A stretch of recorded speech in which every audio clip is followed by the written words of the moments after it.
ভগবত প্রাপ্তি দুটো কারণে হয়, এক হচ্ছে ভগবানের কৃপা বলে হয়, আর এক হচ্ছে সাধু সঙ্গের ফলে হয়। ভগবানের কৃপা কিংবা সাধু সঙ্গের ফল। এই যে আপনারা এসেছেন সকলে একত্রিত হয়েছে, দেখুন আপনাদের মতো আরেকজন ভক্ত ভাগবতে যার কথা আছে তার নাম হচ্ছে ভক্ত ধ্রুব। আচ্ছা, ধ্রুবর কথা আপনারা সকলে জানেন। ধ্রুবর বাবার নাম হচ্ছে উত্থানপাদ, উত্থানপাদ, আর মায়ের নাম সুনীতি, আর একজন আছে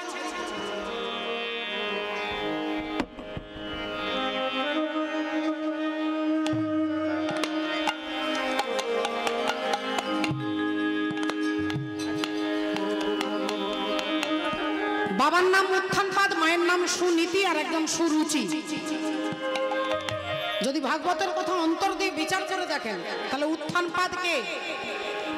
উত্থানপাদ যার পাগুলো ওপরে মাথাটা নিচে।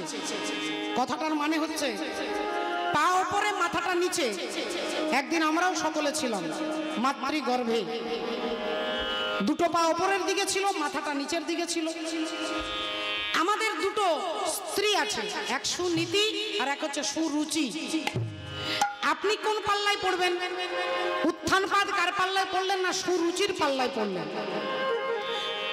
ছোট্ট ধ্রুব তার বাবার কোলে বসতে চেয়েছিল, সুরুচি তাকে ঠেলে ফেলে দিয়ে বলল, যেদিন আমার গর্ভে জন্মগ্রহণ করবি সেই দিন তুই তোর বাবার কোলে বসবি। উত্থানপাদ চুপ রয়ে গেলেন কেন? না তিনি সুরুচির পাল্লায় পড়ে গেছে। আচ্ছা, সুরুচি মানে ভালো খাবো, ভালো পরবো, ভালো গাড়িতে ঘুরবো, ভালো জায়গায় ঘুরবো, ভালো জায়গায় থাকবো, এই সুরুচি। এটা আমার মতো লক্ষ লক্ষ জীবের আছে বল। কিন্তু সুনীতি, নীতিটা ভালো, এরকম খুব কম ব্যক্তি আছে আপনাদের মতো যারা সুনীতি নিয়ে হাঁটা চলা করে। তা সুনীতিকে ঘর থেকে তাড়িয়ে দিয়েছে, আর সুনীতির পুত্র হচ্ছে ভক্ত ধ্রুব। ওই ধ্রুবকে যখন বলছে তুই বেরিয়ে যা, যেদিন সাধনা করে আমার গর্ভে জন্ম নিবি সেই দিন তোর বাবার কোলে বসবি। ধ্রুব কাঁদতে কাঁদতে মায়ের কাছে এসেছে, আর মাকে বলছে, জানো মা, ওই ছোট মা আমাকে বলেছে যে সাধনা করে তার গর্ভে জন্ম নিতে, তারপরে বাবার কোলে বসতে। সুনীতি কি বলছে দেখেন, কি শিক্ষা দিচ্ছে। বললেন, ওরে আজ থেকে ছোট মা নয়, আজ থেকে তোর মাকে তুই সৎ মা বলবি। সৎ মানে ভদ্র, সৎ মা। তাকে সৎ মা বললেন কেন? তাহলে কি নিজে অসৎ? বললেন মা, ছেলে বলল তুমি কি বলছো মা, সে কি সৎ? বললেন, ওরে যে তোকে গোবিন্দ ভজনের রাস্তাটা দেখিয়ে দেয় সে কি কখনো অসৎ হতে পারে? সে কি কখনো অসৎ হতে পারে? ভক্ত ধ্রুব বললেন, তাহলে কি করব? না যা গোবিন্দ ভজন করতে। তুই ভজন করলে ফিরে যদি আসিস তোর বাবার কোলে বসবি, আর ফিরে যদি না আসিস তাহলে জগতের যিনি পিতা সেই বিশ্ব পিতার কোলে গিয়ে বসতে পারবি। ধ্রুব চলে যাচ্ছে, মন্ত্রী এসে খবর দিচ্ছে, মহারাজ আপনার পুত্র ধ্রুব অভিমান করে সংসার ছেড়ে চলে যাচ্ছে, বেরিয়ে যাচ্ছে। উত্থানপাদ বলছে, ওকে ফিরিয়ে আনো, ওকে বলো সিংহাসনে বসতে দেবে। অমনি কর্মচারী চিৎকার করছে, ধ্রুব আপনি ফিরে আসুন, আপনার বাবা আপনাকে সিংহাসনে বসতে দেবে। ধ্রুব একটা গেট পেরিয়ে চলে যাচ্ছে, একটা দরজা পেরিয়ে চলে গেছে। আবার উত্থানপাদ বলছে, ওকে বলে দাও অর্ধেক রাজত্ব দেব। আবার চিৎকার করছে, ধ্রুব যেও না, ধ্রুব তোমার বাবা তোমাকে অর্ধেক রাজত্ব দেবে। ধ্রুব আরেকটা গেট পেরিয়ে যাচ্ছে। উত্থানপাদ বলছে, ওকে বলো সমস্ত রাজত্ব তাকে দেওয়া হবে। কর্মচারী চিৎকার করছে, ধ্রুব আপনি যাবেন না, এ সমস্ত রাজত্ব আপনার বাবা আপনাকে দেবে। ধ্রুব চিন্তা করছে যে এখনো গোবিন্দ ভজন শুরু করিনি, শুধু গোবিন্দ ভজন করতে যাচ্ছি বলে, গোবিন্দ ভজন করতে যাচ্ছি তাহলে এত কিছু পেয়ে যাচ্ছি, তাহলে গোবিন্দের ভজন করব এই সংকল্প নিয়ে এগিয়ে যাচ্ছি। এত কিছু যদি পেয়ে যাই তাহলে গোবিন্দ ভজন করলে কত কিছু পাওয়া যাবে। যদি ভজন করতাম তাহলে কত কিছু পাওয়া যেত। রাধে রাধে। তাই ভক্তিমতী মায়েরা, ভগবত ভজনের সংকল্প যদি কেউ করে যে আমি ভজন করব, আপনার তাতেই আনন্দ পাবেন না। যে আমি নাম করব, আমি দীক্ষা নেব, সঙ্গে সঙ্গে আনন্দ চলে আসবে। তাহলে ভজন শুধু করব বললে যদি এত কিছু পাওয়া যায়, তাহলে ভজন করলে কি পাওয়া যাবে? পরবর্তীকালে ধ্রুব, ভগবান বলেছিল যাও তুমি রাজ্যে ফিরে যাও। ধ্রুব বললেন যে কাঁচ খুঁজতে এসেছিলাম, আর কাঁচ খুঁজতে খুঁজতে যদি কাঞ্চন পেয়ে যায়, সোনা পেয়ে যায়, তাহলে কাঁচের কথা কারো মনে থাকে? রাধে। তাই ভক্তিমতী মায়েরা, আমরাও এসেছি এখানে কিছু পাওয়ার জন্য। ভক্তাধীন ভগবান, তার কথা শুনবার জন্য। এ কথা শুনলে কি হবে না, অন্তরের কালিমা দূরীভূত হবে। মা, অন্য কিছু হবে, কালিমা দূরীভূত হবে। রাজা পরীক্ষিত 7 দিনের মধ্যে মারা যাবে। এমতো অবস্থায় দেবর্ষি নারদ বলছে আপনি চলে যান, শুকদেব গোস্বামীর বদনে ভাগবত শ্রবণ করুন। রাজা পরীক্ষিত যাচ্ছে। তা পরীক্ষিতের মতো তো আমাদেরও অবস্থা। তিনি যেমন 7 দিনের মধ্যে মারা যাবে, আমরাও তো সকলে 7 দিনের মধ্যেই মারা যাব। যেদিন মারা যাব হয় রবিবার হবে, নইলে সোমবার হবে, নইলে মঙ্গল, নইলে বুধ, নইলে বৃহস্পতি, নইলে শুক্র, আর নইলে শনি। এই 7 দিনের মধ্যে তো আমরা সকলেই মারা যাব। তাই ভাগবতের শরণাপন্ন হওয়া জীবের একমাত্র কর্তব্য। বর্বরিক যাচ্ছেন হরিনাম করতে করতে, আর হঠাৎ সময় এমন সময় ভগবান হরি সামনে দাঁড়িয়ে বলছেন এই দাঁড়াও। কে তুমি?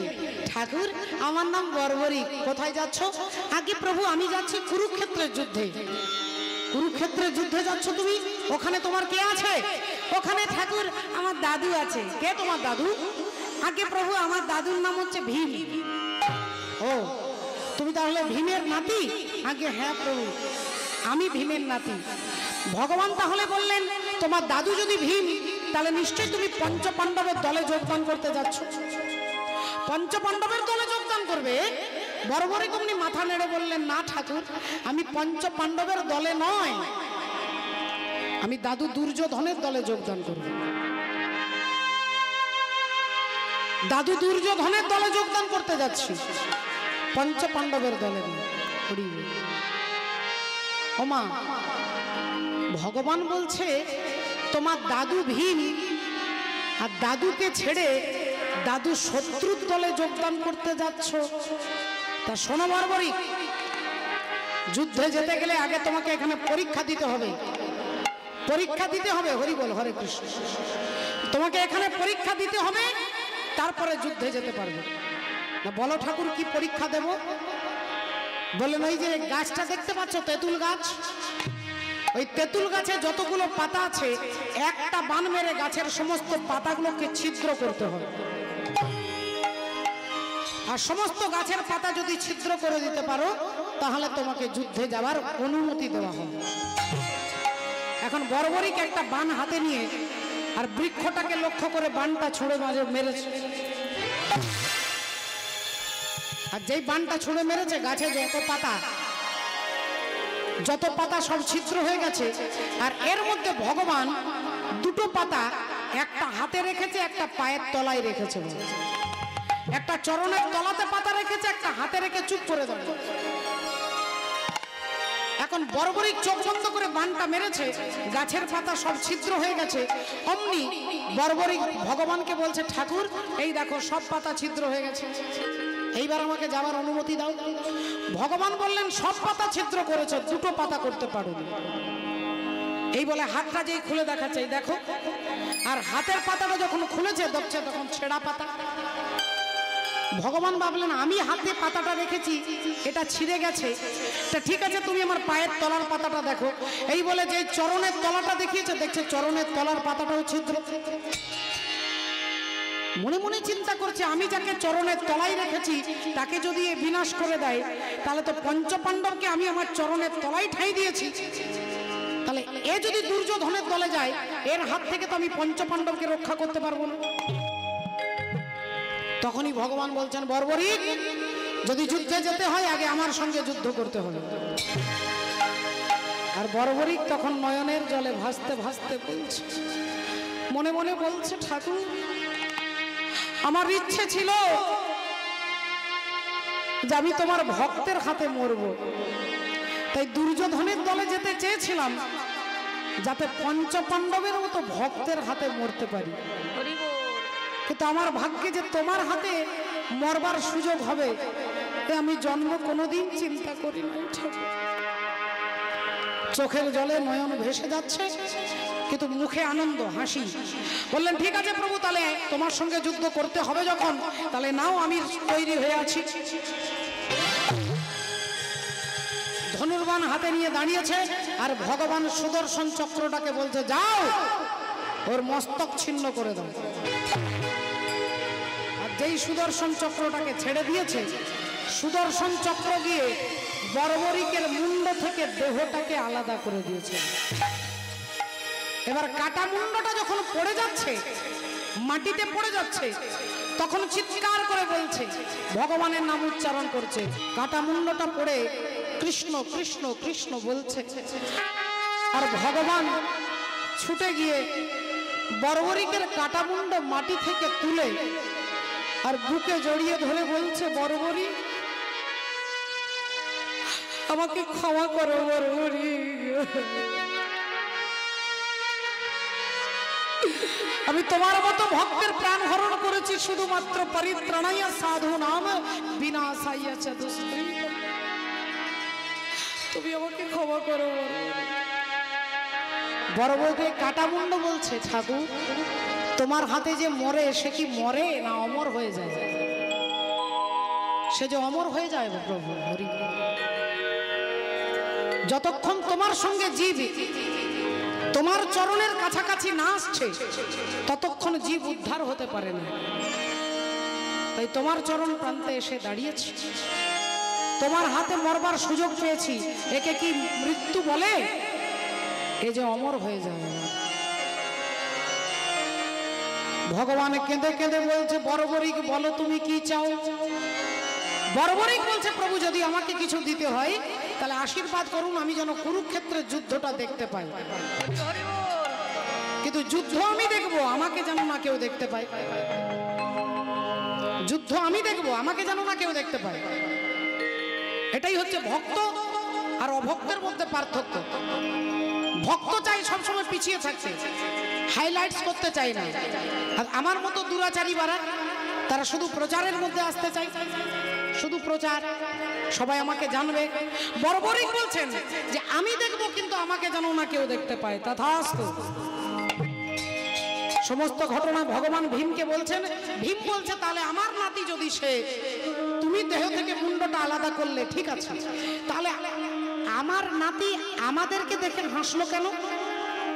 তখন বর্বরিক বলছে, দাদু আসলে হাসছিলাম কেন জানো দাদু? ওই যে তুমি বলছিলে আমি না থাকলে হতো না। দাদু অর্জুন বলছে আমি না থাকলে হতো না, কিন্তু দাদু আমি তো যুদ্ধটা দেখেছি। তুমি যাকে মেরেছি বলে মনে করছো, তাকে মারবার অনেক আগে তিনি তাকে মেরে রেখেছে, তুমি নিমিত্ত মাত্র। তিনি মেরে রেখেছে, তুমি নিমিত্ত মাত্র। তিনি মন্দির তৈরি করে রেখেছে, তুমি নিমিত্ত মাত্র। তিনি বাড়ি তৈরি করে রেখেছে, তুমি নিমিত্ত মাত্র। আর নিমিত্ত হয়ে যদি অহংকার করো তখন আমার হাসি পাচ্ছে না। এটাই বাস্তব কথা বলা। তিনি মূল শক্তির আকর। তিনি শক্তি দিচ্ছে বলে হাতগুলো নড়ছে, তিনি শক্তি দিচ্ছে বলে আপনাদের কাছে আমি দাঁড়িয়ে আছি। তিনি যদি শক্তিটাকে হরণ করে নেয়, আমাকে হাসপাতালে প্যারালাইসিস হয়ে শুয়ে থাকতে হবে। এটা হয়। কোন প্যারালাইসিস রোগীকে জিজ্ঞাসা করবেন তো, আপনার কি হাঁটার ইচ্ছে নেই? বলে আছে। হাতগুলো নাড়ার ইচ্ছে নেই? বলে আছে। পাচ্ছেন না কেন? হাত আছে, পা আছে। বলে তার ইচ্ছে নেই। বলে আপনার ছাদের উপরে 2000 লিটারের ট্যাঙ্কি, ট্যাঙ্কিতে জল আছে, আর ওই ট্যাঙ্কি থেকে একটা পাইপ চলে গেছে রান্নাঘরে, রান্নাঘরে জল পড়ছে। একটা পাইপ বাথরুমে গেছে, সেখানে জল পড়ছে। একটা পাইপ চলে গেছে বারান্দায়, সেখানে জল পড়ছে। ওখানে যদি ট্যাঙ্কির সুইচটাকে অফ করে দেন, এখানে রান্নাঘরেও জল আসবে না, ঠাকুর ঘরেও আসবে না, আর বাথরুমেও জল পড়বে না। কেন না? মূল জায়গায় সুইচটা অফ করা আছে। তদ্রূপ অনন্ত কোটির শক্তির যিনি আকর, ঈশ্বর পরম কৃষ্ণ, যিনি সর্বশক্তির আকর। ক্ষমতাকে নিয়ে নেয়, তাহলে কারোর ক্ষমতা নেই হাঁটবার আর কারোর ক্ষমতা নেই চলবার। মাননীয় ভক্তমণ্ডলী, ভক্তিমতী মায়ের দীপ ছিল, শিখা ছিল, শুধু তুমি ছিলে না বলে আলো জ্বলল না। ভাষা ছিল, কথা ছিল, কাছে ডাকলে না বলে কথা বলল না। দীপ ছিল, শিখা ছিল, শুধু তুমি ছিলে না বলে আলো জ্বলল না। ভাষা ছিল, কথা ছিল, কাছে ডাকলে না বলে কথা বলল না। দীপ ছিল।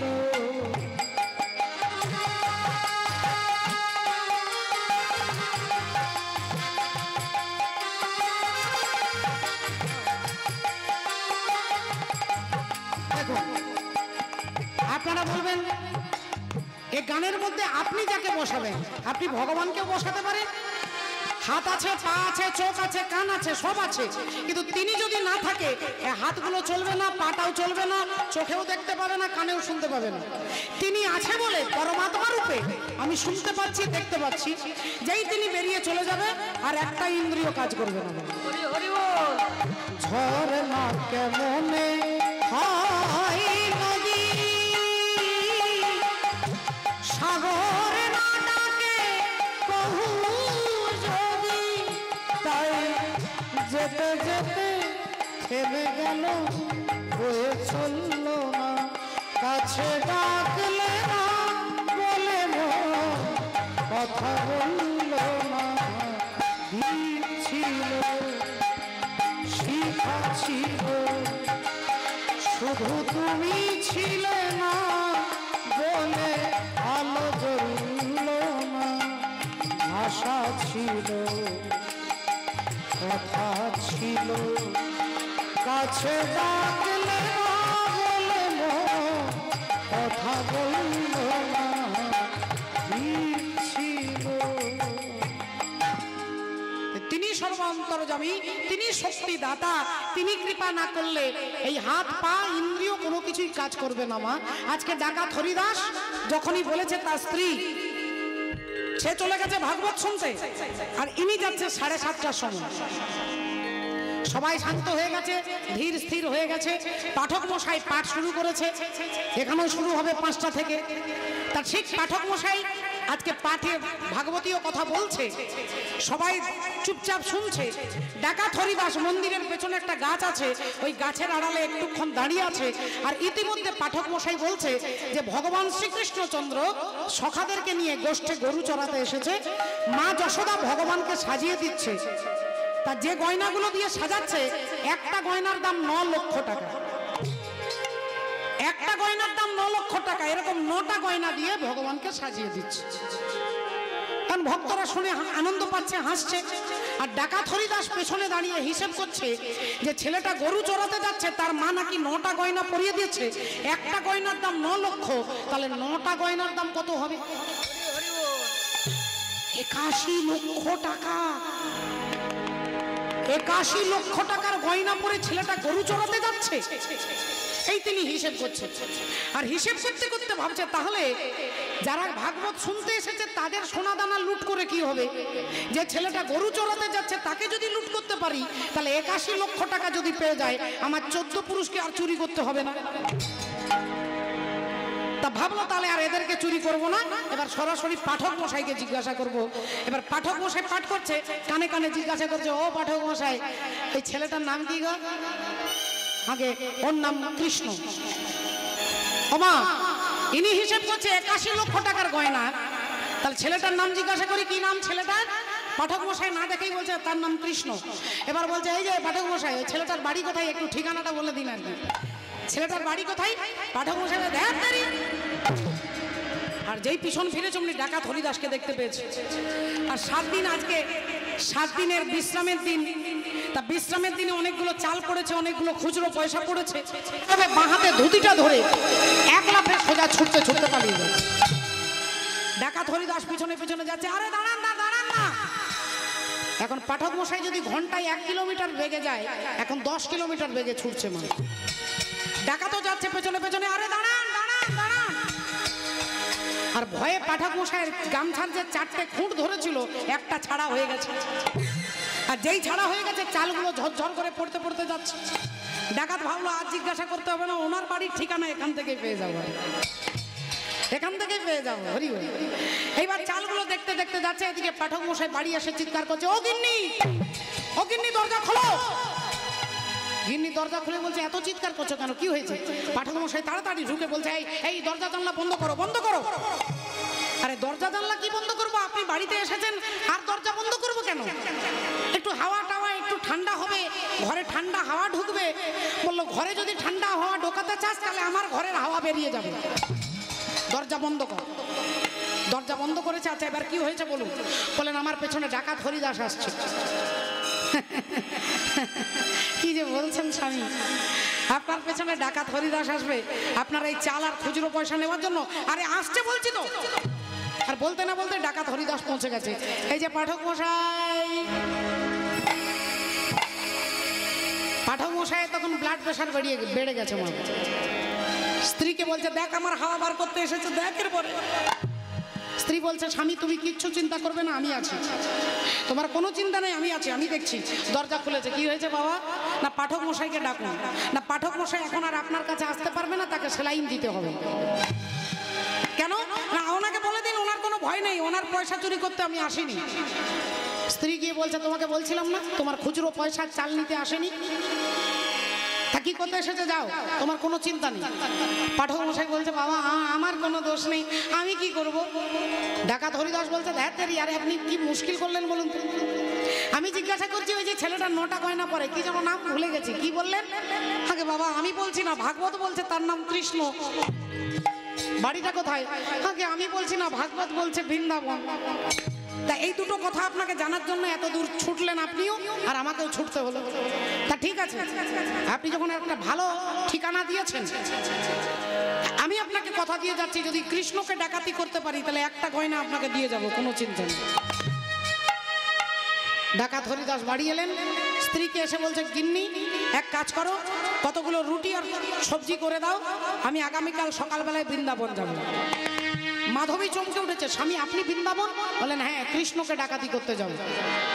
ছেলেটা 81 লক্ষ টাকার গয়না পরে, ওই ছেলেটার গয়নাগুলো যদি চুরি করতে পারি, আমি তোমার মাথায় হাত দিয়ে কথা বলছি, কথা দিচ্ছি, আমি আর 7 জন্মে কোনোদিন চুরি করব না। মাধবীর কি আনন্দ, ভাবছেন স্বামী আমার বৃন্দাবনে যাবে। তা বৃন্দাবনের ধুলাতে গিয়ে যদি একবার গড়াগড়ি দেয়, তাহলে আমার স্বামীর যদি চরিত্র পরিবর্তন হয়ে যায়। এই আনন্দে তিনি রুটির তরকারি করে একটা কাপড়ের মধ্যে বেঁধে স্বামীকে দিয়েছে। পরের দিন স্বামী সকালবেলায় বৃন্দাবনের উদ্দেশ্যে যাচ্ছেন, বৃন্দাবনের উদ্দেশ্যে যাচ্ছেন মাগো। তাই মনের আনন্দে বৃন্দাবন বলতে বলতে যাচ্ছে, কৃষ্ণ বৃন্দাবন, কৃষ্ণ বৃন্দাবন। তিনি যাচ্ছেন আজকে ভগবানকে চুরি করতে। আমরা এই ঘটনার প্রসঙ্গে আজকে আমরাও যাব, একটু হরি বল, আমরাও যাব রাধে রাধে উড়িয়া ভজনের মধ্য দিয়ে যাব, জগন্নাথের গান শুনতে শুনতে। মতে করি দেন রে নন্দ লালা, মতে করি দেন রে নন্দ লালা, ও পুরী কেন্দ্রা বালা।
পাবন তুই বাজাইবি কেন্দ্র মন তোহারি মুহ চাহি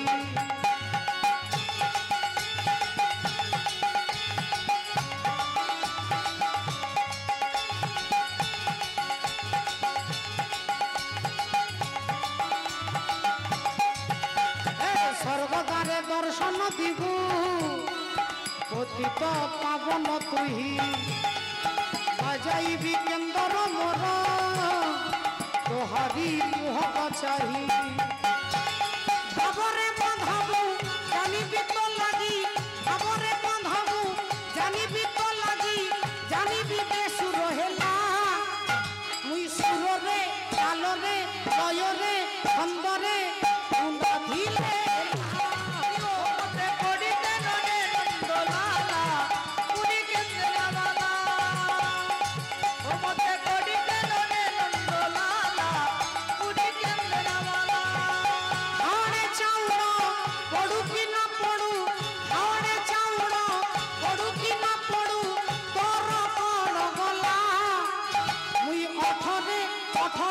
অন্তরে ভিতরে দিলে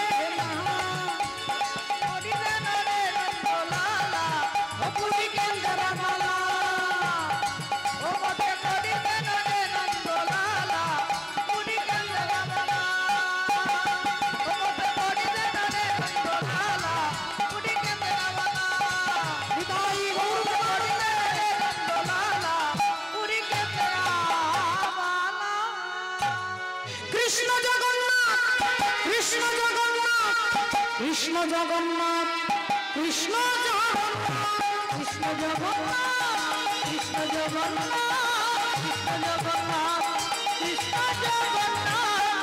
জগন্নাথ কৃষ্ণ জগন্নাথ কৃষ্ণ জগন্নাথ কৃষ্ণ জগন্নাথ কৃষ্ণ জগন্নাথ হে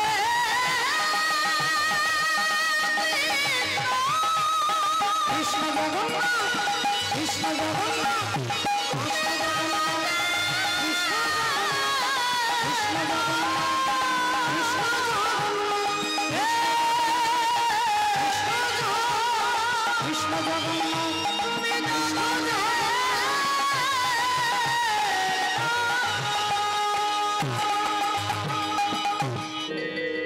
রাধে রাধে ভক্তিমতী মায়েরা এ কথা বলছেন দেখুন এক পাশে দাঁড়িয়ে মহাজন বলছে ও যে কি করে বড় মন ওরে মন কি করে বড় মন ওরে মন কি করে বড় কি করে বড় ওগো যেই ফুলে কেন জন্ম হোক না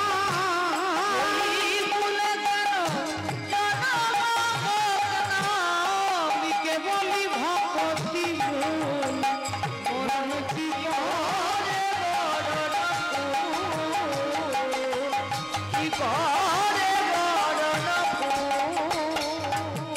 বলি কুলে কি গোবিন্দ মিলে কুলে কি গোবিন্দ মিলে আরে ডাকার মতো না ডাকিলে কুলে কি গোবিন্দ মিলে আরে ডাকার মতো না ডাকিলে নয়ন জলে রূপ ভাষায় আজ ডাকার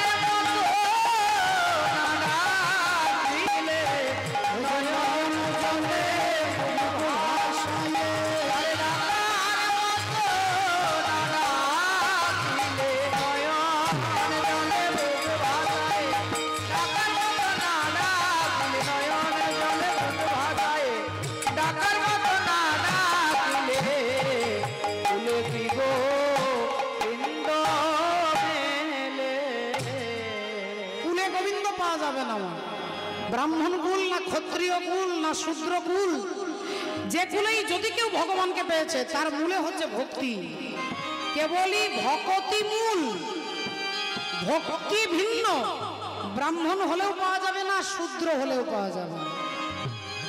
সবের মূল হচ্ছে ভক্তি। আর ভক্তি কাকে বলে না, ভগবানের প্রতি আসক্তি আর বিষয়ের প্রতি বিরক্তি, তাকে বলা হয় ভক্তি। ভগবান ছাড়া কিছু জানে না। আর এর প্রমাণ কুরুক্ষেত্রের যুদ্ধ শেষ করে ভীম আর অর্জুন দুজনেই অহংকার করতে করতে যাচ্ছে। ভীম বলছে অর্জুনকে যে ভাই, আমি যদি না থাকতাম তাহলে তোরা জিততে পারতিস না। আর অর্জুন বলছে দাদা, আমি যদি না থাকতাম তোমরা জিততে পারতে না। এইবার দুজনে বলতে বলতে যাচ্ছে, হঠাৎ শুনতে পাচ্ছে কে যেন খিলখিল করে হাসছে। দুজনেই চমকে উঠলো, কে? চারিদিকে তাকিয়ে দেখছে কেউ নেই, তাহলে হাসছে কে? অর্জুন দেখাচ্ছে, দাদা দাদা দেখো দেখো, তোমার মাথার উপরে একটা রাক্ষসের মাথা ঝুলছে। আর ভীম যেই ওপরে তাকিয়েছে দেখছে একটা রাক্ষসের মাথা, বড় বড় দাঁত, বড় বড় চোখ। আর ওই রাক্ষসের মাথাটা দেখে অমনি গদাটা হাতে নিয়ে যেই মারতে যাবে, অমনি পেছন থেকে ভগবান এসে হাতটা ধরেছে। ভীম, যাকে মারবার জন্য তুমি উদ্যত হয়েছো সে কিন্তু সম্পর্কে তোমার নাতি হয়। সে তোমার নাতি। বলে আমার নাতি কি করে হবে? আমার নাতি কি করে হবে একটা রাক্ষস? বললেন ভগবান বলছে, শোনো ভীম, তোমার ছেলের নাম ঘটোৎকচ। বলেন হ্যাঁ। তাহলে ঘটোৎকচের ছেলে যাকে তুমি দেখছো এর নাম হচ্ছে বর্বরিক। আর ওই বর্বরিক হচ্ছে তোমার নাতি, যাকে তুমি মারবার জন্য গদাটা তুলেছো। ভীম অমনি গদাটা মাটিতে ফেলে দিয়ে বলছে, ও যদি আমার নাতি তাহলে ও আমাদের দেখে হাসলো কেন? আর ও যদি আমার নাতি তাহলে ওর শুধু মুন্ডটা দেখতে পাচ্ছি কেন, ধড়টা দেখতে পাচ্ছি না কেন? গোটা দেহটা দেখতে পাচ্ছি না, শুধু মাথাটা দেখতে পাচ্ছি। ভগবান বলছে তাহলে শোনো ভীম, ওই বর্বরিক একটা ভাঙা রথে বসে, একটা ভগ্ন রথে বসে ভগবানের নাম করতে করতে বর্বরিক যাচ্ছে কুরুক্ষেত্রের যুদ্ধে। তা কুরুক্ষেত্রের যুদ্ধে যাচ্ছে, মনের আনন্দে ভগবানের নাম স্মরণ করতে করতে যাচ্ছে। ওমা, ভগবানের নাম করতে করতে যাচ্ছে কেমন করে দেখুন। তেরে মর্জি কা मैं हूँ गुलाम, ओ मेरे अलवेले शाम तेरे